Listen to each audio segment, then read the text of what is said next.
नमस्कार। मिल्की वे इंस्टीट्यूट के online YouTube channel पे आपका एक बार फिर स्वागत है। मैं आई.के. त्रिपाठी आपके साथ हूँ संविधान और मूल विधि की इस प्रश्न श्रृंखला 7 को लेकर। जैसा कि आप सब जान रहे हैं, हर प्रश्न श्रृंखला में हम 10 प्रश्न कराते हैं जो कि यूपीएसआई की विगत परीक्षाओं में पूछे गए हैं, जिनमें से 7 प्रश्न संविधान के और 3 प्रश्न मूल विधि के होते हैं। तो ठीक ऐसे ही आज हम इस वीडियो में 10 प्रश्नों को हल करेंगे। आज का पहला प्रश्न देख लें हम क्या है। तो क्या है इस प्रश्न में, देख लें हम। संसदीय अथवा स्थानीय सरकार के चुनाव नतीजों की वैधता परखने के लिए जांच प्रक्रिया कौन सी है? और विकल्प क्या है? ए गौर अनुपालन प्रतिनिधित्व, बी जनमत संग्रह, सी जांच आयोग, डी चुनाव याचिका। तो इसमें यह पूछा गया है कि अगर संसदीय चुनाव हैं या राज्यों के चुनाव हैं, तो इन चुनाव के नतीजे से अगर कोई संतुष्ट नहीं है तो वह उसकी वैधता परखने के लिए क्या कर सकता है। तो वास्तव में ऐसा व्यक्ति जो उसके चुनाव नतीजों से संतुष्ट नहीं है, उसकी वैधता परखने के लिए चुनाव याचिका दाखिल कर सकता है, और चुनाव याचिका उच्च न्यायालय में दाखिल की जाती है। तो जो प्रश्न आपसे पूछा गया है कि संसदीय या स्थानीय सरकार के चुनाव नतीजों की वैधता परखने के लिए जांच प्रक्रिया कौन सी है, वह है चुनाव याचिका, जो कि उच्च न्यायालय में दाखिल की जाती है। तो प्रश्न नंबर 1 का सही उत्तर है विकल्प डी। और इसके बाद फिर देख लें हम अगला प्रश्न, प्रश्न नंबर 2। तो आइए देख लें इस प्रश्न में क्या पूछा गया है। प्रश्न है लगभग हर, और यहाँ रिक्त स्थान छोड़ दिया गया है, लगभग हर वर्ष में एक संविधान संशोधन विधेयक पारित किया जाता है। रिक्त स्थान में यह भरना है कितने वर्ष में एक संविधान संशोधन विधेयक पारित किया जाता है, जिसके माध्यम से अनुसूचित जाति व अनुसूचित जनजातियों का आरक्षण तथा लोकसभा और विधानसभा में एंग्लो इंडियन समुदाय का मनोनयन और फिर रिक्त स्थान दिया है वर्षों के लिए बढ़ा दिया जाता है। इसका मतलब है आपसे प्रश्न में यह पूछा गया है कि कितने वर्ष में एक संविधान संशोधन विधेयक पारित करके अनुसूचित जातियों और जनजातियों का आरक्षण और एंग्लो इंडियन समुदाय का मनोनयन कितने वर्षों के लिए बढ़ाया जाता है। मतलब आपसे पूछा गया है कि कितने वर्षों में संविधान संशोधन किया जाता है और उस संविधान संशोधन के द्वारा अनुसूचित जाति, अनुसूचित जनजाति और एंग्लो इंडियन के लिए कितने सालों के लिए स्थान और रिजर्व हो जाते हैं। वास्तव में स्थान जो रिजर्व होते हैं एससी, एसटी, अनुसूचित जाति, अनुसूचित जनजाति के लिए होते हैं, और एंग्लो इंडियन के लिए मनोनयन किया जाता है, उनके लिए आरक्षण नहीं रखा गया संविधान में। तो ये आपसे जानना चाहा है इस प्रश्न में कि कितने कितने वर्षों में संशोधन होता है और उस संशोधन के द्वारा कितने वर्षों के लिए फिर ये मनोनयन या आरक्षण बढ़ाया जाता है। तो वास्तव में एससी, एसटी, अनुसूचित जाति, अनुसूचित जनजाति के लिए जो लोकसभा और विधानसभाओं में आरक्षण दिया गया था वह 10 वर्ष के लिए दिया गया था, और इस वजह से हर 10 वर्ष पर एक संविधान संशोधन कर दिया जाता है, और अभी तक ऐसा ही किया जाता रहा है। और 10 वर्ष पे संविधान संशोधन करके अगले 10 वर्ष के लिए फिर से उनका आरक्षण बढ़ा दिया जाता है। तो ये इसमें पहले रिक्त स्थान में क्या आएगा? 10 वर्ष। 10 वर्ष में एक संविधान संशोधन किया जाता है, उससे अनुसूचित जनजाति, अनुसूचित जाति वह के लिए लोकसभा में और एंग्लो इंडियन समुदाय का मनोनयन और 10 वर्षों के लिए ही बढ़ाया जाता है। तो 10 वर्ष में संशोधन और अगले 10 वर्षों के लिए बढ़ाया जाता है, अर्थात दोनों जगह पर, दोनों रिक्त स्थानों पर 10-10 वर्ष आएगा। अर्थात इस प्रश्न का सही उत्तर होगा विकल्प बी, 10 वर्षों के लिए आरक्षण शुरू में दिया गया था और अब 10-10 वर्षों के लिए उसे और बढ़ाया जाता है। तो प्रश्न नंबर 2 का सही उत्तर है विकल्प बी। इसके बाद देख लें अगला प्रश्न, प्रश्न नंबर 3। इस तीसरे प्रश्न को देख लें हम। प्रश्न है वर्ष और उसके बाद रिक्त स्थान दिया है। में उच्चतम न्यायालय की स्थापना हुई? और 4 विकल्प हैं। विकल्प ए 1950, विकल्प बी 1949, विकल्प सी 1952 और विकल्प डी 1947। तो आपसे ये पूछा गया है कि उच्चतम न्यायालय की स्थापना किस वर्ष में हुई थी। जो जिस वर्ष में हुई है उसको यहाँ पर रिक्त स्थान में भर देंगे तो सही हो जाएगा। तो वास्तव में भारत की उच्च न्यायालय, सर्वोच्च न्यायालय, उच्चतम न्यायालय की स्थापना हुई थी 28 जनवरी 1950। और आपसे केवल सन पूछा गया है तो यहाँ आप क्या भर देंगे, 1950 में उच्चतम न्यायालय की स्थापना हुई। और उसका सही विकल्प क्या है, विकल्प ए 1950। तो प्रश्न नंबर 3 का सही उत्तर है विकल्प ए। इसके बाद अगला प्रश्न देख लें, प्रश्न नंबर 4।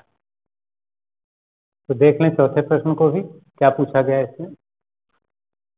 भारतीय संविधान में पहला संशोधन, भारतीय संविधान में पहला संशोधन वर्ष फिर रिक्त स्थान दिया है, आगे लिखा है में कार्यान्वित हुआ, जिसके माध्यम से भाषण एवं अभिव्यक्ति की स्वतंत्रता के दुरुपयोग तथा जमींदारी उन्मूलन कानूनों की वैधता से संबंधित प्रावधान बनाए गए। तो आपसे पूछा गया है कि पहला संविधान संशोधन कब हुआ था, वह हुआ था 1951 में, अर्थात इसका सही उत्तर होगा विकल्प सी 1951। अब इसके बाद देख लें हम अगला प्रश्न, प्रश्न नंबर 5। इस 5वें प्रश्न में पूछा क्या गया है, देख लें हम। भारतीय संविधान की कौन सी अनुसूची में, भारतीय संविधान की कौन सी अनुसूची में दल बदल के आधार पर पात्रता रद्द करने का प्रावधान है। भारत के संविधान या भारतीय संविधान की कौन सी अनुसूची में दल बदल के आधार पर पात्रता रद्द करने का प्रावधान है। और विकल्प है ए 12वीं, विकल्प बी है 9वीं, विकल्प सी है 10वीं और विकल्प डी है 7वीं। तो वास्तव में 10वीं अनुसूची में दल बदल के आधार पर पात्रता रद्द करने का प्रावधान है। और ये 10वीं अनुसूची भारत के संविधान में 52वें संशोधन, 52वें संविधान संशोधन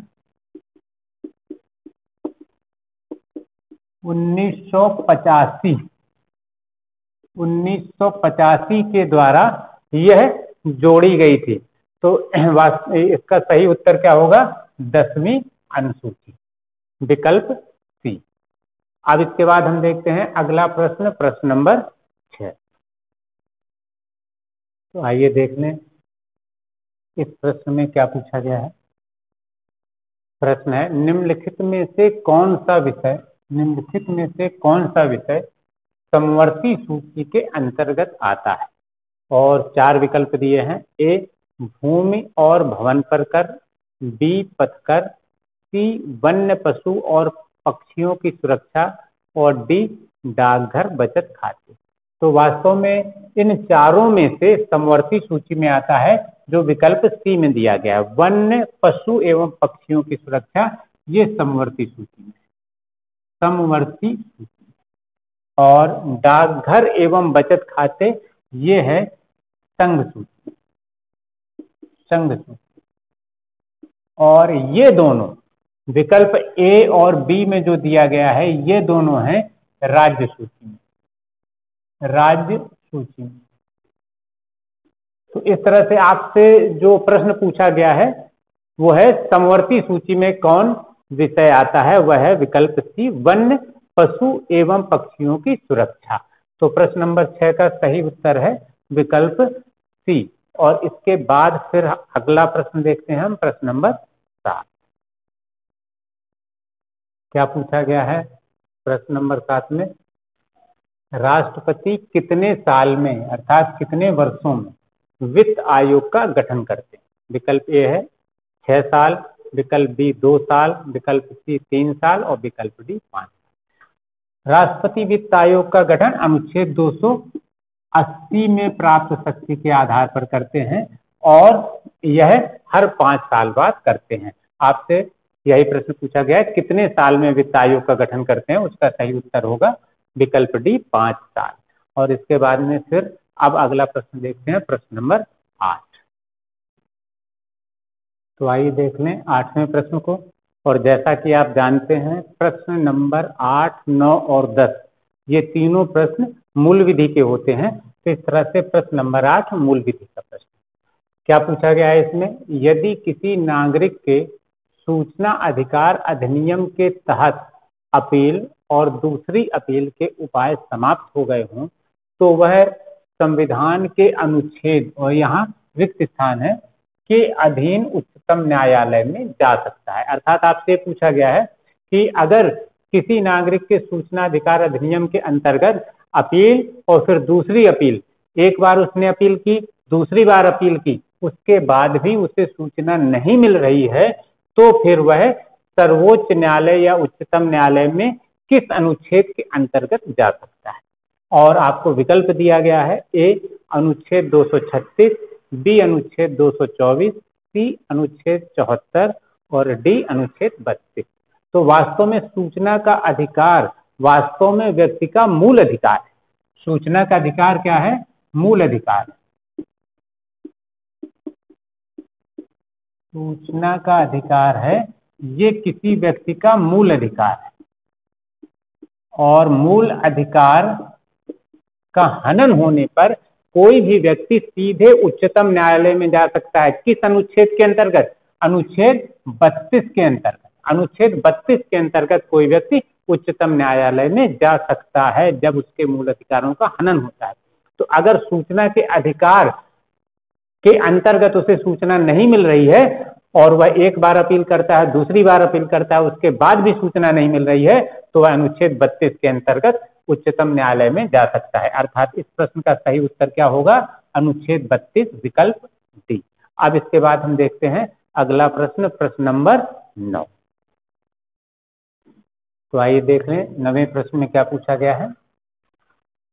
एक मानवाधिकार कार्यकर्ता द्वारा दायर की गई किस जनहित याचिका ने इस बात पर बल दिया कि चिकित्सा के पेशे से जुड़े हर सदस्य का यह सर्वोपरि दायित्व है कि वह किसी भी प्रक्रियागत औपचारिकता की प्रतीक्षा न करके हर घायल नागरिक को जल्द से जल्द सहायता उपलब्ध कराए।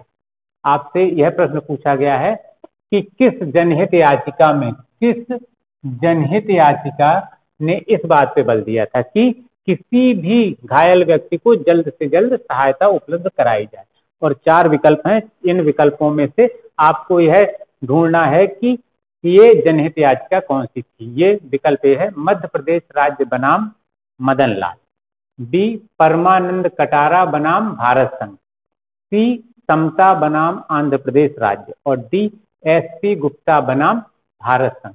तो वास्तव में यह निर्णय आया था परमानंद कटारा बनाम भारत संघ के बाद में 1989 में। 1989 में परमानंद कटारा बनाम भारत संघ के बाद में यह निर्णय आया कि हर चिकित्सा के पेशे से जुड़े हर सदस्य का यह दायित्व है कि वो घायल व्यक्ति को जल्द से जल्द सहायता उपलब्ध कराए। तो प्रश्न नंबर 9 का सही उत्तर होगा विकल्प बी, परमानंद कटारा बनाम भारत संघ। इसके बाद देख लेते हैं आज का अंतिम प्रश्न, प्रश्न नंबर 10। तो आइए आज के अंतिम प्रश्न में क्या है देख लें हम। सूचना का अधिकार अधिनियम के तहत किसी लोक सूचना अधिकारी से सूचना न मिलने पर कितने दिनों के भीतर एक सूचना प्रार्थी प्रथम अपील प्राधिकरण के पास अपनी अपील दर्ज करा सकता है। और विकल्प है ए 45 दिन, बी 15 दिन, सी 60 दिन और डी 30 दिन। तो वास्तव में अगर किसी सूचना प्रार्थी को सूचना नहीं मिलती है तो वह 30 दिन के बाद प्रथम अपील प्राधिकरण के पास अपनी अपील दर्ज करा सकता है। तो इस प्रश्न का सही उत्तर होगा विकल्प डी, 30 दिन। इसके साथ आज के हमारे ये 10 प्रश्न पूरे होते हैं और अगले वीडियो में हम 10 प्रश्न लेकर फिर आपसे मिलेंगे। आपको अगर हमारे ये प्रश्न अच्छे लग रहे हों, प्रश्न श्रृंखला अच्छी लग रही हो, तो आप इसको अधिक से अधिक लोगों को शेयर करें, अपने कमेंट अवश्य लिखें। और आपने अगर हमारे चैनल को अभी तक सब्सक्राइब नहीं किया हो तो उसे सब्सक्राइब अवश्य कर लें, बेल आइकन को प्रेस कर दें, जिससे कि आपको हमारे ये वीडियो सबसे पहले मिल जाएं और आप इसका लाभ उठा सकें। तो अगले वीडियो में यूपीएसआई के संविधान मूल विधि के 10 प्रश्नों को लेकर हम आपसे फिर मिलते हैं। नमस्कार।